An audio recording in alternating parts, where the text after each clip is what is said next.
नमस्कार दोस्तों, आप सबका स्वागत है यूपी रेगो क्लासेस की ऑनलाइन प्लेटफॉर्म में। जैसा कि हम लोगों का जो हिंदी का प्रैक्टिस सेशन चल रहा है, उस प्रैक्टिस सेशन का ये सेट नंबर 11वां होगा। ठीक। और आज हम जो यूपीएसआई के पेपरों का सेट कर रहे हैं, वो सेट कर रहे हैं 29 नवंबर 2021 का जो सेकेंड शिफ्ट में एग्जाम हुआ था। तो हम लोग चलते हैं सीधे प्रश्नों की तरफ। आप देख रहे हो, पहला प्रश्न है हिंदी का। कह रहे आमरण शब्द में कौन सा उपसर्ग है। यानी उपसर्ग क्या होते हैं? उपसर्ग होते हैं जो मूल शब्द के पहले जुड़ते हैं। मूल शब्द के पहले जुड़ने वाले शब्दों को उपसर्ग कहा जाता है। और आमरण का मूल शब्द क्या है? मरण। आमरण का मूल शब्द होता है मरण। और मरण में जो क्या जुड़ा है? आ। मूल शब्द से पहले जुड़ा तो उपसर्ग कौन लगा है? आ। ठीक। इसी से मिलता जुलता एक होता है, जैसे शब्द है जीवन। जीवन है, जैसे शब्द है जीवन, तो जीवन में लग गया उपसर्ग आ, तो हो गया आजीवन। जैसे शब्द होता है रक्षण, ठीक, और रक्षण में लग गया आ, तो आरक्षण। ठीक। तो इन शब्दों को आपको याद रखना है। ये शब्द कई बार रिपीट होते हैं, आमरण, आजीवन, ठीक, आरक्षण। इन शब्दों को आपको याद रखना है। अगले प्रश्न पे चलें। शेखर एक जीवनी, ये किस विधा की रचना है? तो शेखर एक जीवनी अगर विधा की रचना की बात करें तो ये है उपन्यास है। ये क्या है? उपन्यास है। ठीक है। और ये किसका उपन्यास है? तो ये अज्ञे जी का उपन्यास है। याद रखना है, ये किसका उपन्यास है दोस्त? तो अज्ञे जी का है। ठीक है, अज्ञे जी का है। अज्ञे जी के अन्य उपन्यासों की, अन्य रचनाओं की हम लोग बात करें अगर, तो कह रहा हरी घास पर क्षण भर, एक होता है हरी घास पर क्षण भर। ठीक है। फिर होता है इंद्रधनुष रौंदे हुए। इंद्रधनुष रौंदे हुए, आंगन के पार द्वार, कितनी नावों में कितनी बार। बहुत महत्वपूर्ण उपन्यास, बहुत महत्वपूर्ण रचना मानी जाती है। कितनी नावों में कितनी बार। त्रिशंकु, नदी के द्वीप, अपने अपने अजनबी। ऐसे करके इनकी 5-7 आपको निश्चित याद होनी चाहिए। तो हम वो पूरी लिख रहे हैं। हरी घास पर क्षण भर, इंद्रधनुष को रौंदे हुए, इंद्रधनुष को रौंदे हुए, ठीक है, आंगन के पार द्वार, आंगन के पार द्वार, ठीक, कितनी नावों में कितनी बार, कितनी नावों में कितनी बार, कितनी, ये बहुत महत्वपूर्ण है। ठीक है। त्रिशंकु, जो हमने बताया त्रिशंकु, नदी के द्वीप, नदी के द्वीप, अपने अपने अजनबी, अपने अपने अजनबी। तो इन सारी रचनाओं को आपको याद रखना है। शेखर एक जीवनी, ये किसकी विधा है? तो ये उपन्यास की विधा है। और किसकी रचना है? तो ये सच्चिदानंद हीरानंद वात्स्यायन अज्ञे की रचना है। अगला प्रश्न है, कह रहा 11वां विश्व हिंदी सम्मेलन किस वर्ष संपन्न हुआ? तो 11वां विश्व हिंदी सम्मेलन मॉरीशस में संपन्न हुआ। मॉरीशस में, ठीक, मॉरीशस। और मॉरीशस की राजधानी क्या है? Port Louis.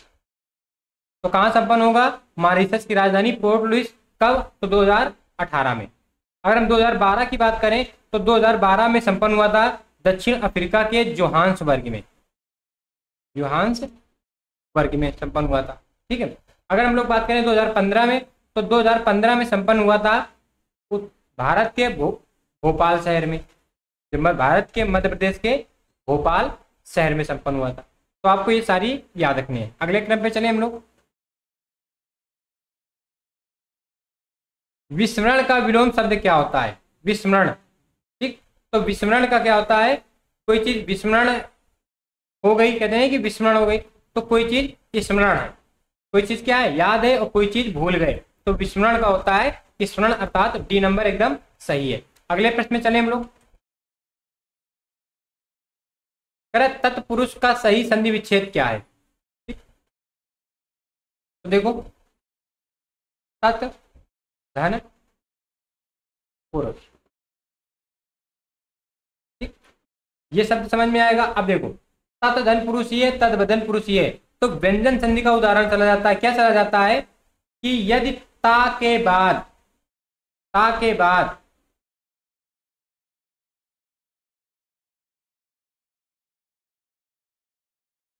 का, खा, पा, आ, चा, छा, टा, ठा, ऐसे वर्ण आते हैं तो जो ये ता होता है ये दा में परिवर्तित हो जाता है।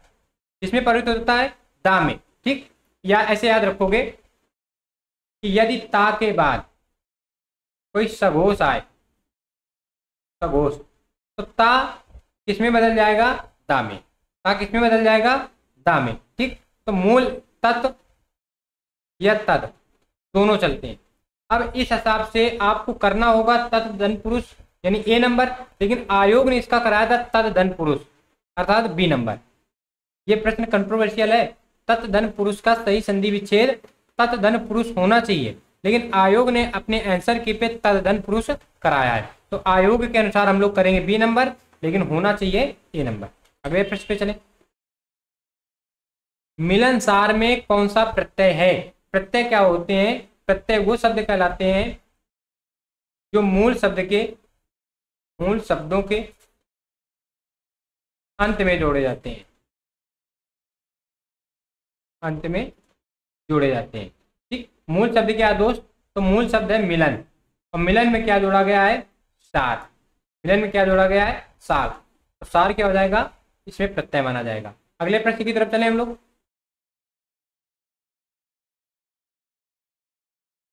कह रहा है कि आपकी विदेश यात्रा मंगलमय हो।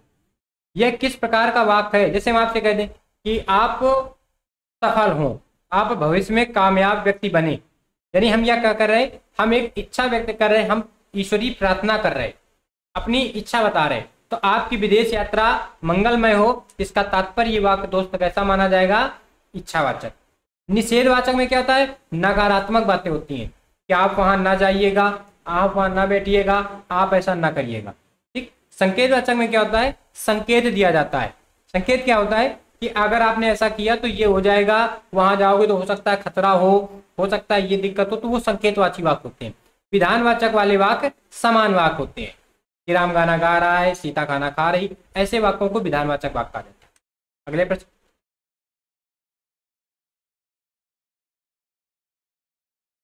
त्रिपुरा राज्य की राजभाषा कौन सी है। त्रिपुरा राज्य की राजभाषा कौन सी है, तो त्रिपुरा राज्य की राजभाषा है बांग्ला। त्रिपुरा राज्य की राजभाषा कौन है, बांग्ला। और ये बांग्ला 22 भाषाएं जो हैं, जो 22 भाषाएं जिनका उल्लेख संविधान की 8वीं अनुसूची में है, 8वीं अनुसूची में है, उन 22 भाषाओं में एक बांग्ला भी आती है, असमिया भी आती है, ठीक है, खासी नहीं आती, ठीक, याद रखना है। अगले प्रश्न पे चले हम लोग। कौन सी भाषा 8वीं अनुसूची में शामिल नहीं है। 8वीं अनुसूची में 22 भाषाएं हैं, 22 भाषाएं, ठीक है, जिसमें गुजराती है, बोडो, डोगरी, मैथिली, संथाली है, मलयालम है, लेकिन मिजोरम वाली या मिजो नहीं है। तो 22 भाषाओं में कौन नहीं आती है, तो 22 भाषाओं में मिजो नहीं आती है। पूरे जब हम लोग अंतिम प्रश्न कर रहे होंगे तो हम इस पूरे 22 भाषाओं को विद मैप के साथ पूरे 22 भाषाओं का उल्लेख करेंगे, और कौन कौन सी भाषा कब कब जोड़ी गई इसका भी उल्लेख करेंगे, लेकिन पूरे प्रश्नों को करने के बाद अंत में। चलते हैं अगले प्रश्न पे। कह रहा है वह खा रहा था, इस वाक्य में क्रिया किस काल का बोध करा रही है। जब उसने देखा था तब वो खा रहा था, तब वो क्या कर रहा था, खा रहा था, यानी कैसा है, बात कहाँ की है, भूत की है, और किस भूत की है, अपूर्ण भूत की है। किस भूत की है, अपूर्ण भूत की है। डी नंबर सी हो जाएगा। अगले प्रश्न पे चले हम लोग पैसेज की बात करेंगे, और पैसेज को पढ़ेंगे। इस गद्यांश को पढ़ने के बाद हम इसके प्रश्नों को करेंगे। रेडियो कार्बन की खोज के लिए विलर एफ लिब्बी को 1960 में नोबेल पुरस्कार प्राप्त हुआ था। रेडियो कार्बन का उपयोग तो वनस्पति विज्ञान में ट्रेसर की तरह भी होता है, लेकिन सर्वाधिक लाभ उन क्षेत्रों में हुआ जहां समय मापन महत्वपूर्ण है, जैसे झील या सागर की तलहटी में मिट्टी की परतें जमा होने का समय पता लगाना। यही नहीं, पुरातत्ववेत्ता प्राचीन सभ्यताओं एवं संस्कृतियों को काल निर्धारण करना चाहते हैं। समय के उल्लेख के बिना ऐतिहासिक घटनाओं को सही क्रम में नहीं रखा जा सकता। कुछ उदाहरण इस विधि के उपयोग को समझने में सहायक होंगे। आज भी बहुत लोगों की धारणा है कि भारत में 16वीं शताब्दी में पुर्तगाली लोगों के प्रवेश से पूर्व यहाँ शरीफ यानी इनोना सोएस मोसा एल पैदा नहीं होता था। यानी शरीफा शरीफा उष्णकटिबंधीय अमेरिका तथा वेस्ट इंडीज में मिलने वाला फल है। इसकी कुछ प्रजातियां अफ्रीका में पाई जाती हैं। एक भारतीय पुरावनस्पति विज्ञान ने 4 शताब्दी से पूर्व ही मध्य प्रदेश के सतना जिले के भरहूत में स्तूपों में शरीफे के बना होने का उल्लेख किया था।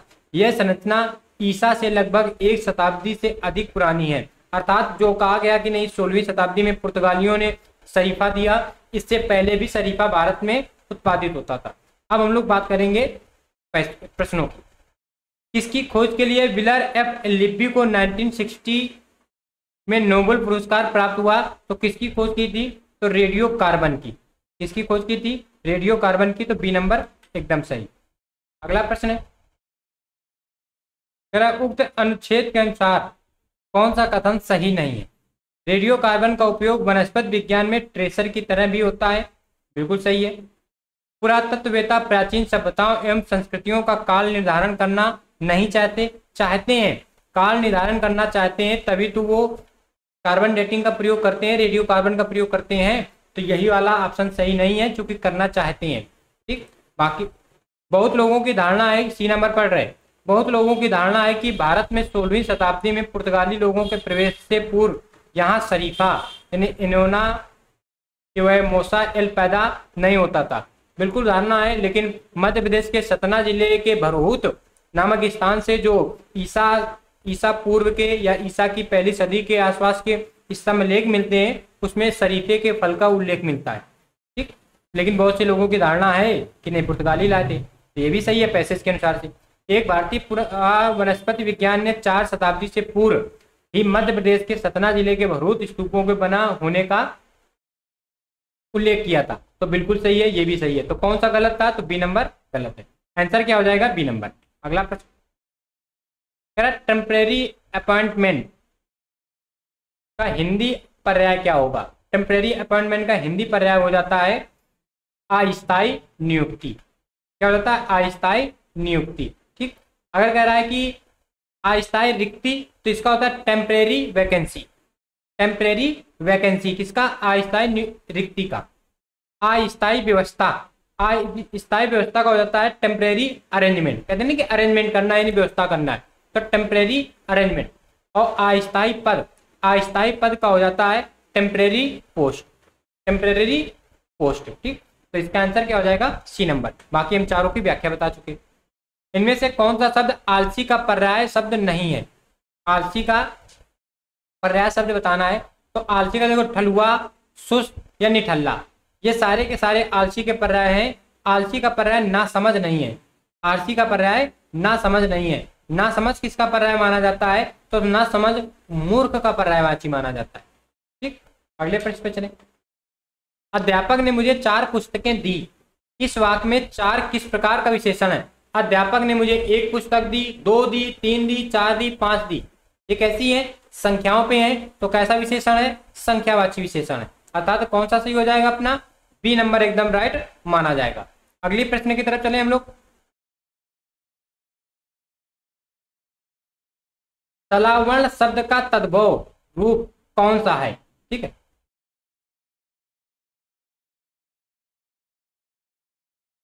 सलावर्ण शब्द का तद्भव रूप माना जाता है लवण। क्या माना जाता है? लवण माना जाता है। ठीक।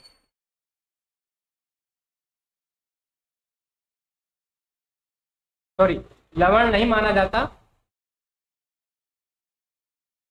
लवण तत्सम शब्द है और इसका होता है नून, नमक। लवण का तद्भव होता है नून। लवण अपने आप पे दोस्त तत्सम शब्द है। ठीक है। और सलावर्ण का होता है सलोना। सलावर्ण का तद्भव क्या होता है? सलोना। और सलोना का तत्सम क्या है? सलावर्ण। ठीक। तो लवण नून का तत्सम है। अगला प्रश्न, अनूठा शब्द का पर्यायवाची शब्द क्या है? ठीक। अनूठा का बताना है। तो देखो, अनूठा शब्द का पर्यायवाची शब्द क्या है? तो अनूठा होता है कुमारी। जिसका विवाह ना हुआ हो वो महिला, वो बालिका कुमारी कहलाती है। तो अनूठा कुमारी। अगले प्रश्न पे चले हम लोग। इनमें से कौन सा उपसर्ग अरबी फारसी का है? कुछ उपसर्ग दिए हैं, इनमें आपको बताना है कि कौन सा उपसर्ग है जो अरबी फारसी का माना जाता है। ठीक, तो देखो अरबी फारसी यानी उर्दू वाले शब्द, उर्दू वाले शब्द, और उर्दू वाले शब्दों में क्या आ जाएगा, जैसे गौर फरमाइए, गौर तरफ, गौर से देखिए, सॉरी गैर फरमाइए, गैर तलब शब्द आते हैं, यानी गैर। हम गौर बोले तो वो गलत हो गया, वो नहीं, वो इसके एग्जाम्पल ना जुड़ेंगे। गैर शब्द जो है ये कैसा है, अरबी फारसी शब्द है। गैर शब्द कैसा है, अरबी फारसी शब्द है। इसके जैसे हम बोलेंगे, कहते हैं गैर कानूनी, जैसे गैर हाजिर, गैर कानूनी, गैर हाजिर, गैर जिम्मेदार, कहते हैं ना कि गैर जिम्मेदार व्यक्ति है। ठीक है, ये सारे के सारे किसके हैं, अरबी फारसी के शब्द, ये गैर के उदाहरण। अगला सही वर्तनी वाला शब्द बताना है। शब्द है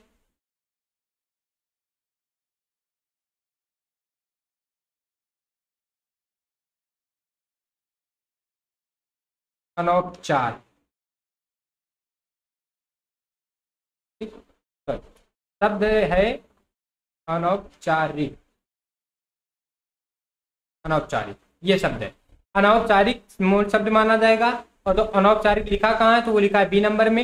ये शब्द बना कैसे है, तो देखो शब्द बना है, शब्द था उपचार, शब्द था उपचार, उपचार में प्रत्यय लगा इक, तो बन जाएगा औपचारिक, औपचारिक। क्योंकि इक प्रत्यय लगने से पहले वाला शब्द दीर्घ हो जाता है और इक के जस्ट पहले वाले शब्द में इक प्रत्यय लग जाता है। तो उपचार में जब लगा प्रत्यय इक तो बन गया औपचारिक, और अब शब्द क्या मिल गया हमें, औपचारिक, औपचारिक। औपचारिक में प्रत्यय लगेगा अन, कौन सा लगेगा, अन, और जब प्रत्यय लगेगा अन तो अब बना देगा अनौपचारिक, जो बी नंबर में लिखा है।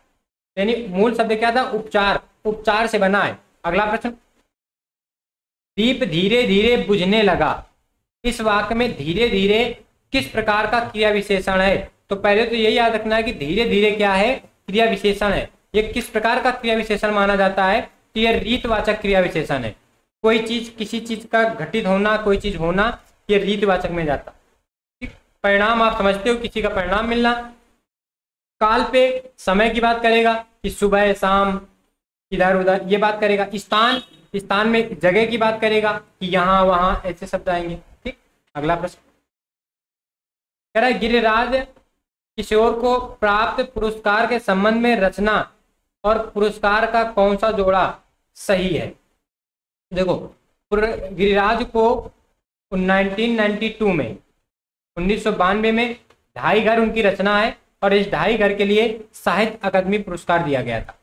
कौन सा पुरस्कार दिया गया था, तो साहित्य अकादमी पुरस्कार दिया गया था। ये नंबर सही माना जाएगा। अगला प्रश्न, शंकराचार्य किस वाद के प्रवर्तक आचार्य माने जाते हैं?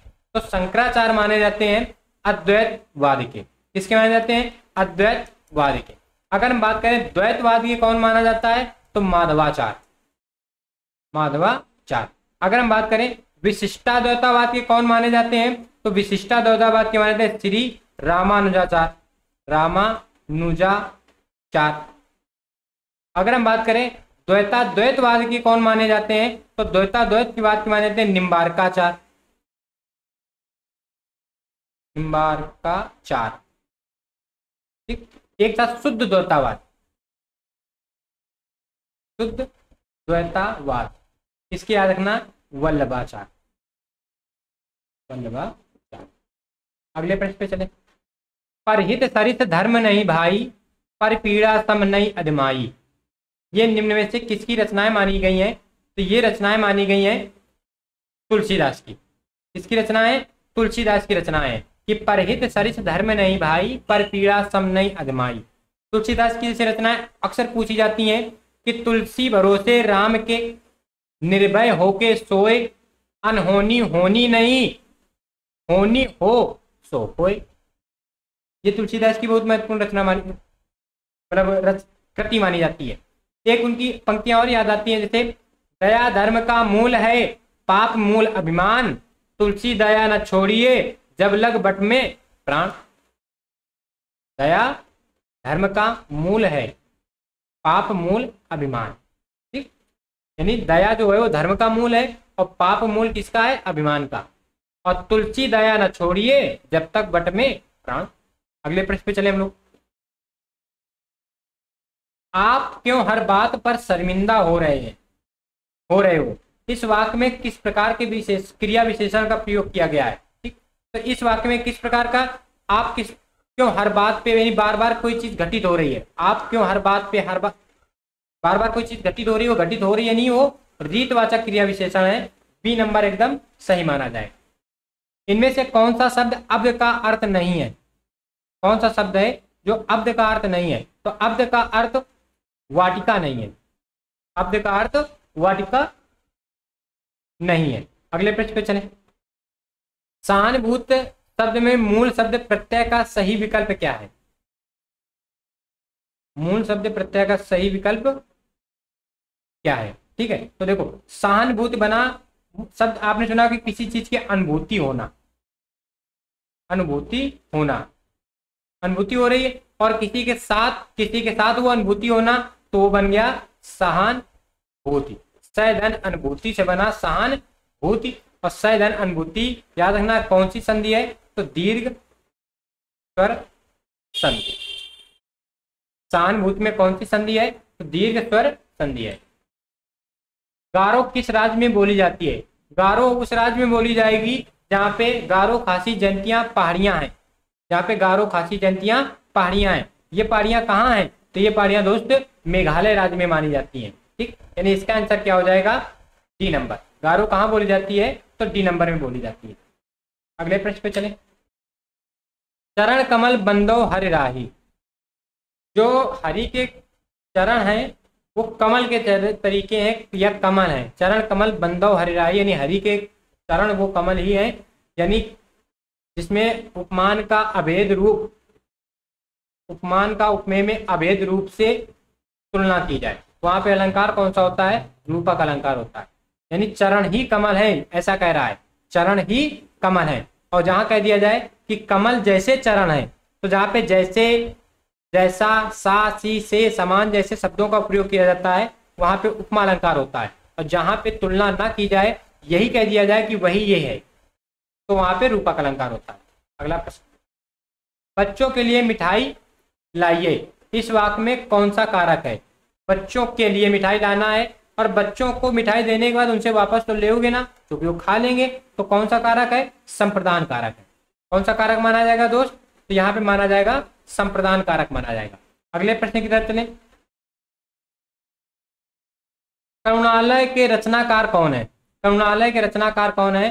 करुणालय के रचनाकार वो है जिनकी रचना है कामायनी, जिनकी रचना है आंसू, जिनकी रचना है लहर, झरना, स्कंदगुप्त, चंद्रगुप्त, जिनकी ये रचनाएं हैं। ये रचनाएं किनकी हैं? तो जयशंकर प्रसाद की हैं। ये कितनी है? जयशंकर प्रसाद की है। ठीक, अगला प्रश्न। इनमें से कौन सा वाक्य अशुद्ध है? अशुद्ध वाक्य बताना है। मेरा यहां कोई काम नहीं है, तुम्हें हम अब नहीं समझा सकूंगी, तुम्हें हम अब नहीं समझा सकूंगी। ठीक, देखेंगे। उससे बोलकर मैं थक गया, ये सही है। उसके बाद मेरा काम कर दीजिएगा, उसके बाद मेरा काम कर दीजिएगा, अक्सर ये तो बिल्कुल निश्चित सही है।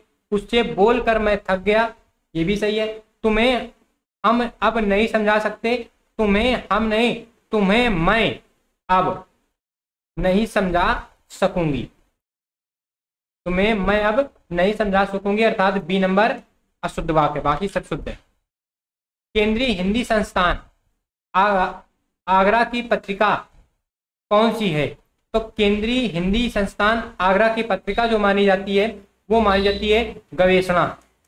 कौन सी मानी जाती है? गवेषणा मानी जाती है। अगली तरफ अगर हम बात करें इस पत्रिका का प्रकाशन, तो गवेषणा पत्रिका का प्रकाशन थोड़ा सा याद रख लोगे 1960 से 62 के बीच में होता है। आटा गीला होना, आटा गीला होने का मतलब होता है कठिनाई में पड़ना। आटा गीला होने का मतलब हो गया कठिनाई में पड़ना, अर्थात कौन सा सही माना जाएगा, तो सी नंबर सही माना जाएगा। लाठी टूटे ना सांप मरे, ना लाठी टूटे और ना ही सांप मरे, इसमें कौन सा लोकोक्ति है जिसका अर्थ माना जाएगा? मार खाए बिना सीधे होना, ऐसा नहीं। ना पूरी होने वाली आशा, ऐसा भी नहीं। मार खाए बिना सीधे नहीं होना, ऐसा भी नहीं। किसी की हानि के बिना स्वार्थ सिद्ध हो जाना, बिल्कुल। ना सांप मरे ना लाठी टूटे, ना लाठी टूटे और सांप मरे। कहते ना कि लाठी टूटे ना सांप मरे, बिना लाठी तोड़े सांप मर जाए, यानी किसी को हानि नहीं हो रहा है, लेकिन हमारा जो काम करने का स्वार्थ है, जो हमारा काम करने का मकसद है, वो काम पूरा हो रहा है। तो डी नंबर सही है। उत्साह किस रस का स्थायी भाव माना जाता है? तो दोस्त उत्साह माना जाता है वीर रस का। हास रस का स्थायी भाव होता है हास। करुण रस का होता है तो। श्रृंगार का होता है रति। ठीक, तो किसका है? वीर रस का है। अगला प्रश्न, शहर की दाई, शहर की दाई मुहावरे का अर्थ बताना है। शहर की दाई का मतलब होता है कि घर घर की खबर रखने वाली स्त्री। कहते ना कि बड़ी दादी अम्मा हो, दादी अम्मा का मतलब ये होता है कि सबकी बातें जानती है, तो घर घर की खबर रखने वाली स्त्री को कहा जाता है शहर की दाई। अगले प्रश्न पे चलें, इनमें से कौन सा शब्द स्त्रीलिंग नहीं है, वो बताना है जो स्त्रीलिंग शब्द नहीं है। तो देखो, दबात, दबात रखी है, जिसमें इंक रखी जाती थी, वो दबात कहलाती थी, तो ये तो सही है। दवाई रखी है, दवाई खाई है, तो ये भी स्त्रीलिंग है। ठीक, अगर हम बात करें दवान और दवार, एक शब्द है दवान और एक शब्द है दवार। ठीक, तो दवार शब्द इसमें कैसा है? दवार शब्द स्त्रीलिंग नहीं है, ये कैसा है? पुल्लिंग है। और दवान शब्द कैसा है? दवान स्त्रीलिंग शब्द है।